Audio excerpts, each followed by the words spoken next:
DPS मामले में सबसे पहले डीपीएस के पालकों ने ये मामला उठाया और तब से प्रिंसिपल इनकार करने लगा।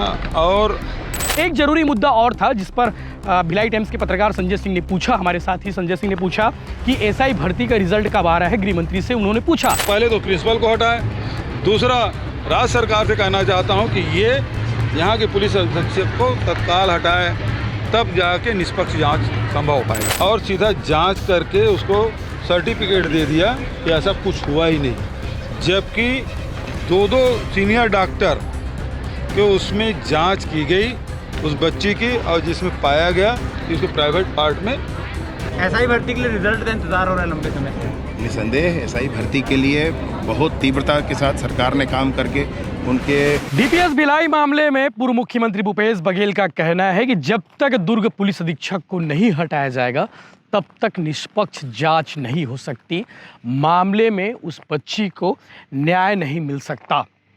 दरअसल आज ये बयान पूर्व मुख्यमंत्री भूपेश बघेल ने दुर्ग दौरे में दिया, जब सुबह सुबह ये खबर आई कि दुर्ग पुलिस ने डीपीएस के कथित यौन शोषण मामले में अपराध पंजीबद्ध किया है। अपराध पंजीबद्ध दुर्ग पुलिस ने करते हुए ये कहा है कि इस मामले को लेकर जांच की जाएगी। तो जांच से पहले अपराध पंजीबद्ध होना जरूरी है, तभी तो जांच होगी। हालांकि इस मामले को लेकर आपको मालूम होगा शुरू से लेकर आखिरी तक, यानी कि आज तक क्या कुछ हुआ है। पिछले दिनों डीपीएस भिलाई के जूनियर विंग के जितने भी पेरेंट हैं वो सभी एकजुट हुए। एकजुट होने के बाद सभी पैदल मार्च करते हुए डीपीएस भिलाई की ओर कुछ किए थे, और उसके बाद प्रिंसिपल प्रशांत वशिष्ठ से उन्होंने जवाब मांगा था कि क्या कोई ऐसी घटना हुई है। जवाब तो नहीं मिला। जवाब में प्रिंसिपल वशिष्ठ ने यही कहा कि ऐसी कोई घटना नहीं हुई है, लेकिन सवालों के जवाब उस तरीके से नहीं आए थे जैसे आने की उम्मीद थी, क्योंकि सवाल बहुत सारे पूछे जा रहे थे।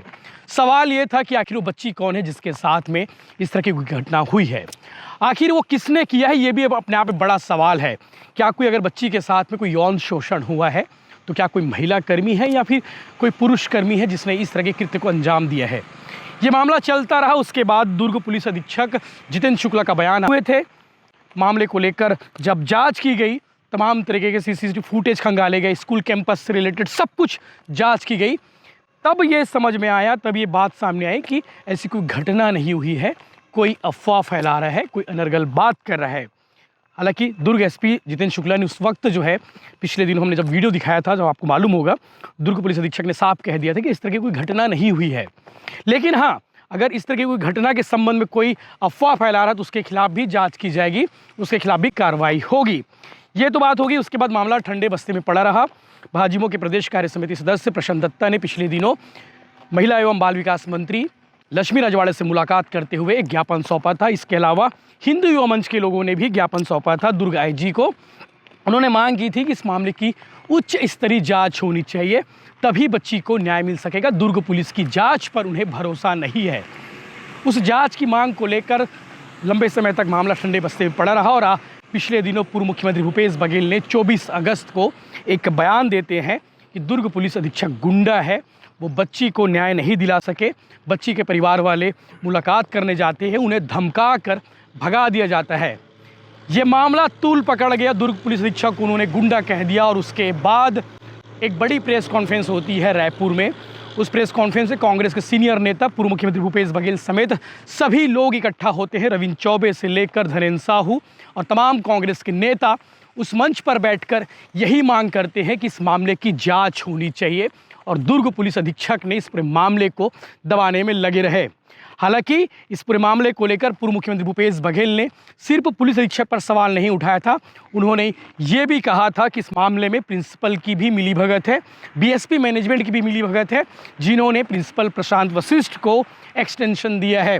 तो आज पूर्व मुख्यमंत्री भूपेश बघेल ने कह दिया है कि अगर इस मामले की जाँच करानी है तो आपको पुलिस अधीक्षक को हटाना होगा, प्रिंसिपल प्रशांत वशिष्ठ को भी हटाना होगा, उसके बाद ही उस बच्ची को न्याय मिल सकेगा। हालांकि इस विषय पर आज भिलाई के पत्रकारों ने गृह मंत्री और डिप्टी सीएम विजय शर्मा से भी सवाल किया कि डीपीएस मामले में एफआईआर हो गई है, पूर्व मुख्यमंत्री भूपेश बघेल लगातार इस पर बयान दे रहे थे। विजय शर्मा का कहना है, डिप्टी सीएम विजय शर्मा का कहना है कि इस विषय को लेकर अपराध पंजीबद्ध हो गया है और आगे मामले की जांच होगी और किसी के साथ अन्याय नहीं होगा, जो भी है न्याय होगा, कार्रवाई की जाएगी। आपको मालूम होगा पिछले दिनों जब ये प्रकरण सामने आया था उसके बाद सांसद विजय बघेल ने भी बयान दिया था। उन्होंने कहा था कि अगर इस तरह की कोई घटना हुई है तो इस मामले में एफआईआर दर्ज होनी चाहिए, अगर घटना नहीं हुई है तो भी इस मामले की जांच करनी चाहिए कि आखिर कौन ये बात फैला रहा है, कौन अफवाह फैला रहा है। तो विजय बघेल ने भी इस मामले को लेकर स्टैंड लिया था। उन्होंने भी बयान जारी करते हुए कहा था कि इस मामले की निष्पक्ष जांच होनी चाहिए। इसके अलावा वैशाली नगर विधायक रिकेश सेन ने पूर्व मुख्यमंत्री भूपेश बघेल को चैलेंज कर दिया था। उन्होंने कहा था कि ऐसी कोई घटना नहीं हुई है, भिलाई को बदनाम करने की साजिश चल रही है। लेकिन आज दुर्ग पुलिस ने इस मामले को लेकर अपराध पंजीबद्ध किया है। अपराध पंजीबद्ध करने के बाद लगातार बातें हो रही है कि क्या वाकई में ऐसी कोई घटना हुई थी, अगर घटना नहीं हुई थी तो ये अपराध पंजीबद्ध क्यों किया गया, अगर घटना हुई थी तो इतनी देरी से अपराध पंजीबद्ध क्यों किया, ये अपने आप में बड़ा सवाल है। सवाल बहुत सारे, उन सवालों के जवाब धीरे धीरे मिलने शुरू हो जाएंगे क्योंकि मामले में एफआईआर हो चुका है। आगे आप सुनेंगे पूर्व मुख्यमंत्री भूपेश बघेल ने इस विषय को लेकर 3 मिनट तक उन्होंने क्या कुछ कहा है। इसके अलावा डिप्टी सीएम और गृह मंत्री विजय शर्मा ने भी क्या कुछ कहा है इस गंभीर मुद्दे को लेकर। एक जरूरी मुद्दा और था जिस पर भिलाई टाइम्स के पत्रकार संजय सिंह ने पूछा, हमारे साथी संजय सिंह ने पूछा कि एसआई भर्ती का रिजल्ट कब आ रहा है, गृह मंत्री से उन्होंने पूछा। तो एसआई भर्ती को लेकर गृह मंत्री विजय शर्मा ने साफ साफ कहा है कि अगले आने वाले 18 से 20 दिनों के अंदर इस पर कोई नतीजा आने वाला है, यानी कि एसआई भर्ती के संबंध में रिजल्ट आने वाला है जिसका इंतजार हजारों युवा, लाखों युवा लंबे समय से कर रहे थे। आपको मालूम होगा 2018 से भर्ती पेंडिंग थी, भर्ती प्रक्रिया शुरू हो गई थी। शुरू होने के बाद सरकार बदल गई, सरकार बदलने के बाद प्रक्रियाएं बदल गई, बहुत सारी चीज़ें, बहुत प्रकरण, बहुत इस मामले में देखा जाए तो कई चरण की प्रक्रियाएं जो है पूरी हो चुकी, लेकिन नतीजे का इंतजार है। तो वो नतीजा आने वाला है। आज डिप्टी सीएम और छत्तीसगढ़ के गृह मंत्री विजय शर्मा ने यह बयान दिया है कि एसआई भर्ती के संबंध में बहुत जल्द युवाओं को खुशखबरी मिलने वाली है, यानी कि नतीजे आने वाले हैं जिसका इंतजार लंबे समय से युवा कह रहे थे। आपको मालूम होगा आज एसआई भर्ती को लेकर जो है तमाम युवा प्रदेश भर के जो एसआई भर्ती के कैंडिडेट हैं वो इकट्ठा हुए थे और अपनी मांगों को लेकर जमे हुए थे। आपको पिछले दिनों हमने वीडियो दिखाया था, एसआई भर्ती के जितने भी कैंडिडेट थे वो सभी रायपुर पहुंचे हुए थे और उन्होंने इच्छा मृत्यु की मांग की थी कि एसआई भर्ती के रिजल्ट तो जारी नहीं कर पा रहे हो, लेकिन आप एसआई भर्ती के रिजल्ट के अलावा हमें इच्छा मृत्यु दे दे, जीने का कोई हक नहीं है। तो ये 2 बड़े मुद्दे थे। आगे आप सुनेंगे इस विषय को लेकर पूर्व मुख्यमंत्री भूपेश बघेल ने क्या कुछ कहा है, डिप्टी सीएम विजय शर्मा ने क्या कुछ कहा है, सब कुछ आपको आगे इस वीडियो में देखने को मिलेगा। और भाई धीरज बाकलीवाल और पूरे टीम ने ईद मिलन कार्यक्रम का आयोजन किया गया था और पूरे पारंपरिक ढंग से इसका आयोजन हुआ। बहुत शानदार वह खेलकूद का भी आयोजन हुआ और सांस्कृतिक कार्यक्रम का भी आयोजन हुआ था और सब लोगों ने इसका आनंद भी लिया है। छत्तीसगढ़ सरकार ने 25,000 करोड़ कर्ज दिया है छत्तीसगढ़ विकास के लिए। कितना? डीपीएस मामले में आज एफआईआर हुआ। देखिए, जानकारी मिली जब मैं यहाँ आया तो पता चला कि डीपीएस मामले में एफआईआर हुआ। डीपीएस मामले में सबसे पहले डीपीएस के पालकों ने ये मामला उठाया और तब से प्रिंसिपल इनकार करने लगा और एसपी अपने दायित्वों का निर्वहन न करते हुए पहले उनको एफआईआर करना था। पॉक्सो एक्ट में ये प्रावधान है, सुप्रीम कोर्ट का भी निर्देश है कि सबसे पहले एफआईआर लेना फिर जांच करना है। उन्होंने एफआईआर नहीं लिया और सीधा जांच करके उसको सर्टिफिकेट दे दिया कि ऐसा कुछ हुआ ही नहीं, जबकि 2 सीनियर डॉक्टर कि उसमें जांच की गई उस बच्ची की और जिसमें पाया गया कि उसके प्राइवेट पार्ट में खरोच है, जख्म है और इस बात को भी एसपी ने अनदेखा किया। इसीलिए मैं कह रहा हूं कि एसपी एक बार पालक बन जाते हैं, दूसरे बार पुलिस अधीक्षक हो जाते हैं और तीसरा वो जज भी बन जाते हैं, फैसला भी सुना देते हैं। और इसी मामले को लेकर जब ये मामला लिपापोती हो गया और पत्रकार जो इस मामले को उठाए थे उनको धमकी तक एसपी ने दिया। जो अधिकारी जांच कर रहे थे, जिन्होंने आवाज़ उठाई, उस अधिकारी के खिलाफ भी कार्रवाई करने के गीदड़ भपकी उन्होंने दी। न अधिकारी के खिलाफ, अपने अधीनस्थ अधिकारी के खिलाफ कोई कार्रवाई किया, न ही प्रेस वालों के खिलाफ कार्रवाई किया। इसका मतलब ये है कि लिपापोती करने का पूरा प्रयास था। इस मामले में हम लोगों ने प्रेस कॉन्फ्रेंस की और बड़ा प्रेस कॉन्फ्रेंस हुआ। सारे सीनियर लीडर हमारे थे उसमें। हमने ज्ञापन भी सौंपा पीसीसी के द्वारा और अब जाके एफआईआर हुआ है। 5 जुलाई की घटना है। 2 अगस्त को पालकों ने डीपीएस स्कूल का घेराव किया था, वहाँ प्रदर्शन किया था और उसके बाद आज 4 सितंबर को एफआईआर लिया जा रहा है। जब वहाँ के प्रिंसिपल पहले से ही घोषित कर दिया कुछ नहीं हुआ है और यहाँ के पुलिस अधीक्षक ने कह दिया कि इसमें कुछ नहीं हुआ है, तो जो अधिकारी जिनकी जांच करने की जिम्मेदारी थी, कार्रवाई करने की जिम्मेदारी थी, वही पहले से ही मानसिकता बना के रखे हैं कि इसमें कुछ नहीं हुआ है। तो ऐसे लोगों के उपस्थिति में उसके रहते निष्पक्ष जांच नहीं हो सकती। इसलिए मैं सरकार से कहना चाहता हूं कि इन दोनों को भिलाई स्टील बीएसपी मैनेजमेंट उसकी जिम्मेदारी है कि गलत एक्सटेंशन दिया गया उस प्रिंसिपल को, जबकि कोई नियम नहीं है। सीबीएसई से परमिशन भी नहीं लिया गया है और उसमें ऐसा कोई प्रावधान भी नहीं है, उसके बाद भी उसको एक्सटेंशन दिया गया है। तो पहले तो प्रिंसिपल को हटाए। दूसरा, राज्य सरकार से कहना चाहता हूं कि ये यहाँ के पुलिस अधीक्षक को तत्काल हटाए, तब जाके निष्पक्ष जांच संभव हो पाएगा। जो आप लगातार सरकार नाम की चीज़ है ही नहीं। कौन चला रहा है इसके पता नहीं है।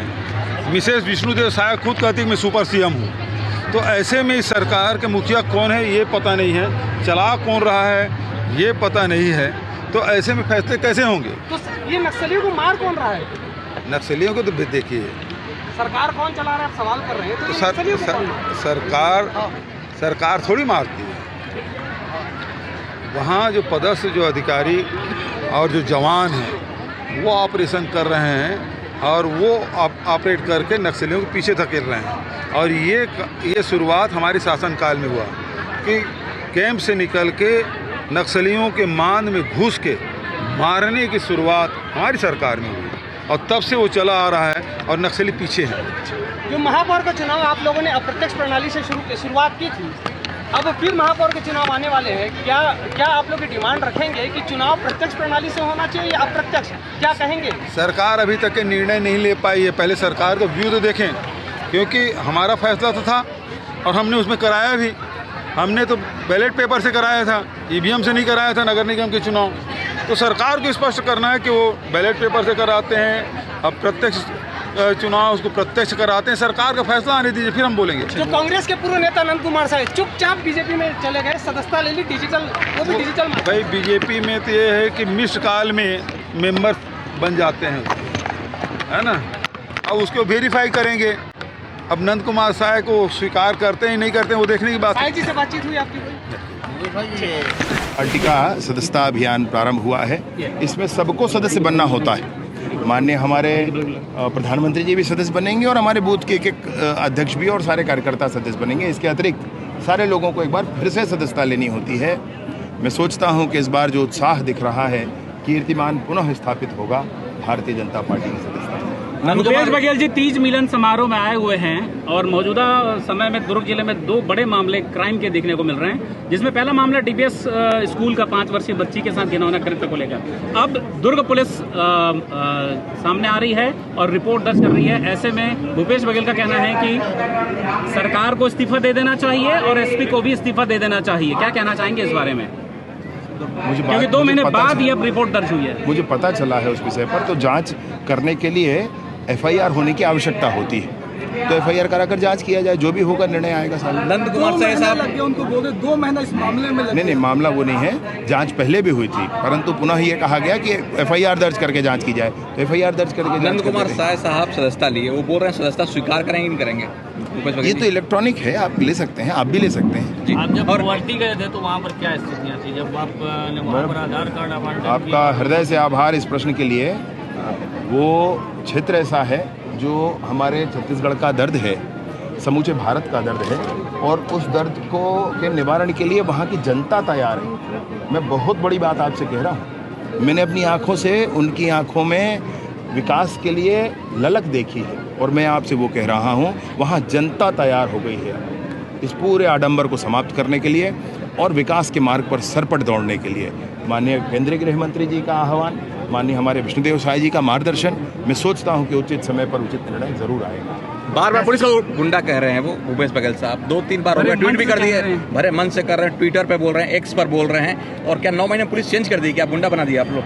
मैं वही आपसे कह रहा हूँ, पिछले 5 वर्षों के उनके शासनकाल में पुलिस की क्या स्थिति थी, क्या होता था, कौन सुपर सीएम था जो सबको चमकाता था। अब सबको दुनिया में समझ है भाई इस बात की, उनको समझना चाहिए।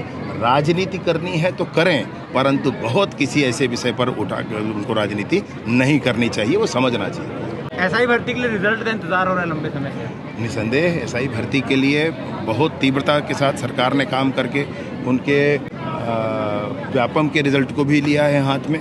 उनके अभी जितने हाई कोर्ट के निर्णय के आधार पर जितने लोगों के टेस्ट कराने थे, फिजिकल भी किया है, इंटरव्यू भी किया है, अब दोनों को क्लब करके एक मेरिट लिस्ट बनाना है। मैं सोचता हूँ कि 15-20 दिन में वो सब काम हो जाएगा। अपहरण का मामला भी आया है जिसमें पूर्व सीएम साहब के लड़के का नाम आ गया, उसमें कुछ जांच करें क्या? जब जांच की मांग हो हर मामले में कर रहे हैं तो। नहीं, मुझे ध्यान नहीं है आप जो बता रहे हैं। भिलाई 3 का मामला है जिसमें प्रोफेसर की